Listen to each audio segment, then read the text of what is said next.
malah kadang kurang kurang dihargai, tapi yang dihargai adalah yang secara materialistik atau yang berpangkat. Seperti itu, Prof. Kadang kalau bahkan itu juga berlaku di setiap di desa ataupun di kantor itu.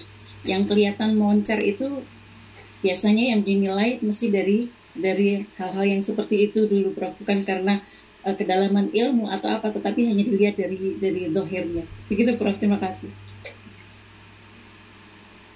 Baik, langsung ya. Ada Bu Susi dulu ditampung.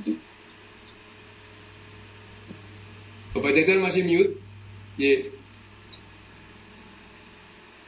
Baik, terima kasih Ibu Eli Jauharlah ya. Betul gitu ya? Iya, betul Ibu. Baik.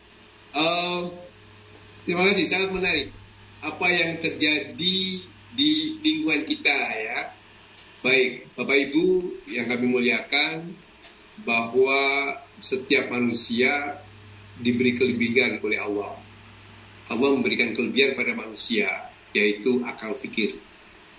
Kemudian akal fikir manusia ini juga tidak luput dari kesalahan.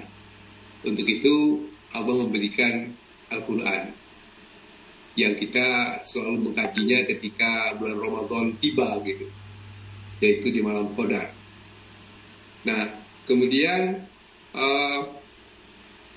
di dalam Al-Quran di ayat yang ke 1, 2, 3 di surat Al-Baqarah ayat 1, 2, 3 itu berbunyi alif lam mim dzalikal kitab la raiba fihi hudal lil muttaqin. Jadi Al-Quran ini tidak ada keraguan bagi orang-orang yang bertakwa. Nah, apa yang perlu kita renungkan berikutnya adalah, hadirin, manusia ini selain kelebihan yang diberikan pada kita, itu ada kelemahan pada diri manusia. Di antara sekian kelemahan itu yang paling sering muncul pada diri manusia adalah hawa nafsu.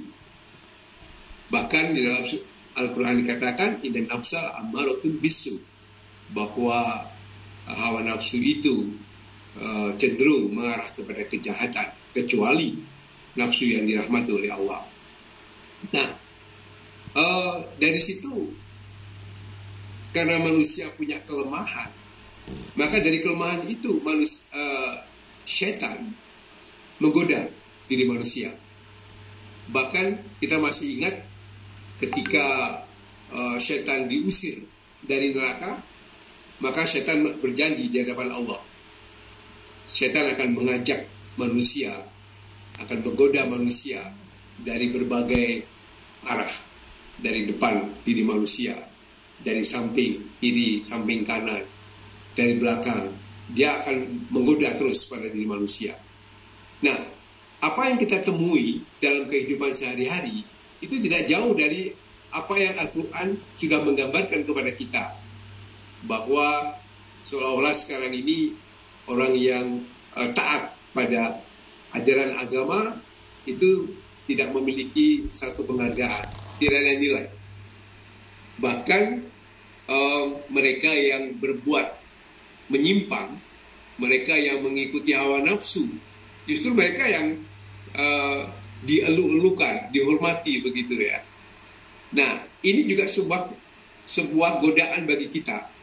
Apakah kita mau mengikuti arus yang itu adalah jalan syaitan, ataukah kita tetap berpegang teguh pada keimanan, keislaman, dan keiksanan kita?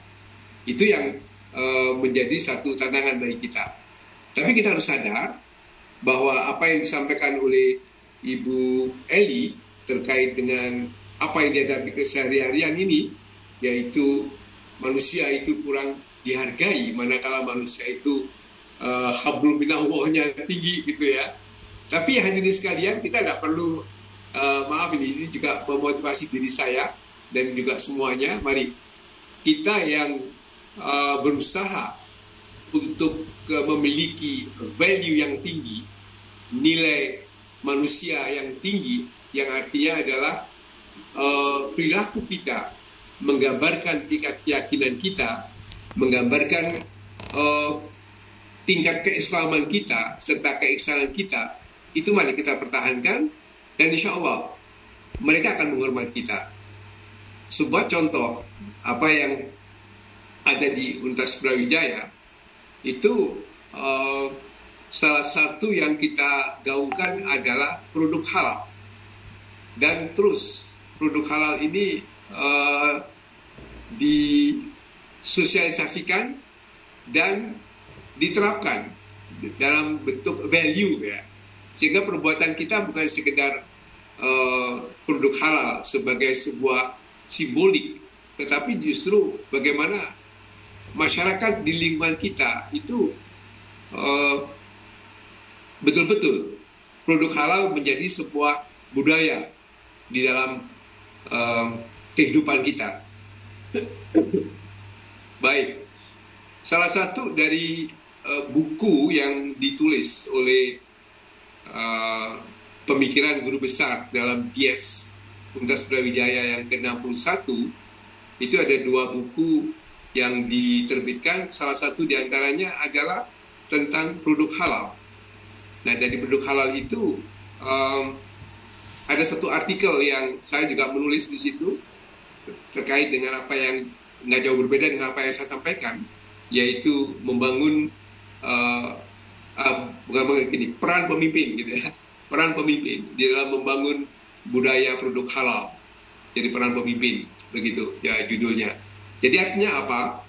Kita yang ada di jalur takwa Allah, selalu mendekatkan diri pada Allah, mari itu kita pertahankan dan kita tunjukkan bahwa ini adalah perbuatan yang mulia. Dan insya Allah mereka akan mengikuti dengan baik. Dan kalau ada sebuah upaya-upaya yang mengarahkan kita untuk berbuat serong atau mengurangi nilai kita, itu kita upayakan untuk kita hindari, dan kita beri nasihat pada mereka untuk bisa kembali ke ketakwaan kita, keimanan kita, dan keiksanan kita, serta keislaman kita. Sementara itu dulu Ibu Eli, ya, apa yang bisa saya sampaikan. Terima kasih.